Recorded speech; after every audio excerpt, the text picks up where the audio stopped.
دوستوں ایمیزون جنگل تقریباً 55 ملین سال پہلے بننا شروع ہوا تھا۔ جب زمین کی سطح میں بدلاؤ آئے اس وقت جنوبی امریکہ کی جگہ پر پہاڑوں اور زمین کی چٹانوں کی حرکت ہوئی، جس کی وجہ سے وہاں کی ہوا میں تبدیلیاں آئیں، اور یہ ہوا کی تبدیلیاں اس علاقے کی آب و ہوا پر اثر انداز ہوئیں اور بارشوں کا موسم شروع ہو گیا۔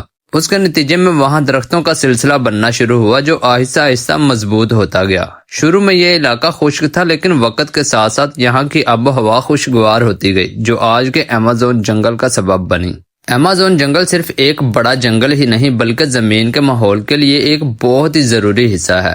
اسے زمین کے پھیپھڑے بھی کہا جاتا ہے کیونکہ یہ دنیا کی 20% آکسیجن پیدا کرتا ہے اور ہزاروں نایاب جانوروں اور پودوں کا گھر بھی ہے۔ اس جنگل کی سب سے بڑی خاصیت یہ ہے کہ یہ عالمی درجہ حرارت کو نارمل رکھنے میں بھی مدد دیتا ہے۔ یہاں موجود گھنے درخت کاربن ڈائی آکسائیڈ کو جذب کر کے ماحول کو بہتر بناتے ہیں، جو گلوبل وارمنگ کے اثرات کو کم کرنے میں مدد دیتے ہیں۔ ایمیزون جنگل تقریباً 5.5 ملین مربع کلومیٹر پر پھیلا ہوا ہے۔ یہ جنوبی امریکہ کے 9 ممالک میں پھیلا ہوا ہے، جن میں Brazil, Peru, Colombia, Venezuela, Ecuador, Guyana, Suriname, French Guiana اور بولیویا شامل ہیں۔ اس کا زیادہ تر حصہ برازیل میں ہے، جو تقریباً 60% ایمیزون کا حصہ ہے۔ ایمیزون جنگل کی موجودگی سے پہلے یہاں مختلف قسم کے پودے اور جانور تھے، لیکن جو جنگل آج ہمیں نظر آتا ہے وہ لاکھوں سال کی زمین کی تبدیلیوں اور قدرتی وجوہات کا نتیجہ ہے۔ اس سے پہلے یہاں موسم زیادہ خشک تھا، مگر وقت کے ساتھ ساتھ بارشیں بڑھ گئیں اور ہوا میں تبدیلیاں آئیں، جس کی وجہ سے یہ علاقہ بارشوں والا جنگل بن گیا۔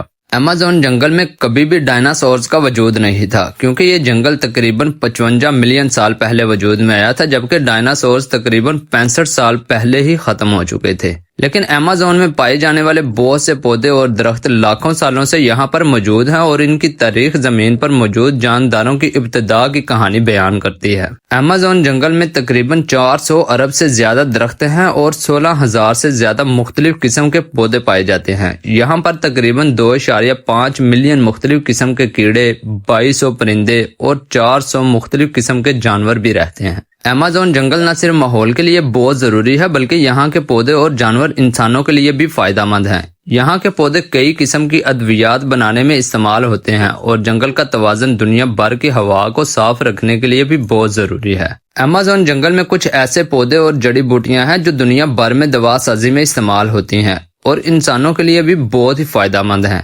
مثال کے طور پر اچائی بیری جو ایمیزون کے درختوں سے حاصل ہوتی ہے، یہ ایک طاقتور اینٹی آکسیڈنٹ ہے۔ اس کا استعمال دل کی بیماریوں، کینسر اور دیگر صحت کے مسائل سے بچاؤ کے لیے کیا جاتا ہے۔ اس بیری کا رس اور مختلف مصنوعات دنیا بھر میں صحت مند مشروبات اور غذاؤں میں شامل کیے جاتے ہیں۔ ایک اور اہم پودا ہے کینٹوکا، جو ایمیزون کے مقامی لوگوں کے لیے قدرتی طاقت کا ذریعہ رہا ہے۔ یہ پودا توانائی اور طاقت بڑھانے میں مدد دیتا ہے اور اب دنیا بھر میں مختلف سپلیمنٹس میں بھی استعمال ہو رہا ہے۔ پاؤ ڈارکو بھی ایک اہم پودا ہے جو قدرتی اینٹی بائیوٹک کے طور پر استعمال کیا جاتا ہے۔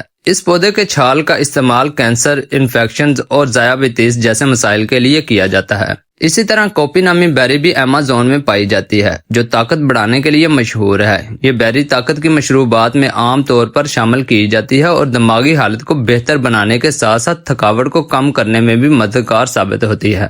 یہ پودے نہ صرف ایمیزون کے جنگل کا حصہ ہیں بلکہ پوری دنیا میں ان کا فائدہ اٹھایا جا رہا ہے، اور یہ مختلف بیماریوں سے لڑنے کے لیے قدرت کا ایک بہت بڑا انسانوں کے لیے تحفہ ہے۔ اسی طرح ایمیزون کی زہریلی مینڈک بھی بہت ہی خاص ہے۔ اس کا رنگ تو دیکھنے میں خوبصورت ہوتا ہے، لیکن اس کی جلد میں ایسا زہر موجود ہوتا ہے جو کسی بھی جانور کو مفلوج کر سکتا ہے۔ یہ اس کا سب سے بڑا دفاعی ہتھیار ہوتا ہے جو اسے شکاریوں سے بچاتا ہے۔ اگر کوئی جانور اسے پکڑنے یا کھانے کی کوشش کرے تو یہ زہر فوری طور پر اس کے اعصابی نظام پر حملہ کر کے اسے بے حرکت کر دیتا ہے، یہاں تک کہ بعض اوقات موت بھی واقع ہو سکتی ہے۔ یہی وجہ ہے کہ جنگل میں زیادہ تر جانور اس سے دور ہی رہتے ہیں۔ تاہم یہ زہر صرف بچاؤ کے لیے ہوتا ہے، شکار کے لیے نہیں۔ یہ مینڈک خود کسی بھی جانور کو زہر دے کر مفلوج نہیں کرتا تاکہ اسے کھا سکے، بلکہ یہ عام مینڈکوں کی طرح چھوٹے کیڑے مکوڑوں جیسے چیونٹیاں، دیمک اور مکڑیاں اپنی لمبی اور چپچپی زبان سے پکڑ کر کھاتا ہے۔ یہ اپنا زیادہ تر وقت درختوں یا پتوں کے نیچے نمی والی جگہوں پر گزارتا ہے اور رات کے وقت خوراک تلاش کرتا ہے۔ اس کی زندگی کا بنیادی مقصد خود کو شکاریوں سے محفوظ رکھنا اور خوراک حاصل کرنا ہوتا ہے۔ اسی وجہ سے اگرچہ یہ خود زیادہ تر خطرناک حملے نہیں کرتا، لیکن اس کا زہر اتنا طاقتور ہوتا ہے کہ کوئی بھی شکاری اسے کھانے کی غلطی نہیں کرتا۔ ایمیزون کے جنگلوں میں کچھ خوفناک سانپ بھی پائے جاتے ہیں جو اپنے شکار کو زندہ نگلنے کی صلاحیت تک بھی رکھتے ہیں۔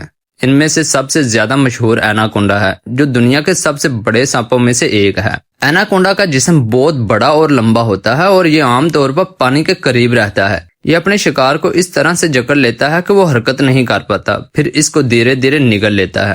ایناکونڈا کے شکار میں مچھلیاں، چھوٹے جانور اور کبھی کبھار بڑے جانور جیسے ہرن تک بھی شامل ہوتے ہیں۔ اگرچہ انسانوں پر حملہ کرنا اس کا نایاب ہوتا ہے، لیکن ان کی طاقتور جسامت اور طاقتور جسم کی وجہ سے یہ کسی بھی شکار کو آسانی سے ہضم کر لیتے ہیں۔ تو دوستو، یہ سب اللہ کی قدرت ہے اور سوچنے والوں کے لیے اس میں نشانیاں ہوتی ہیں۔ آپ کا اس پر کیا کہنا ہے؟ کمنٹ سیکشن میں ضرور بتائیے۔ اپنا خیال رکھیے۔ اللہ حافظ۔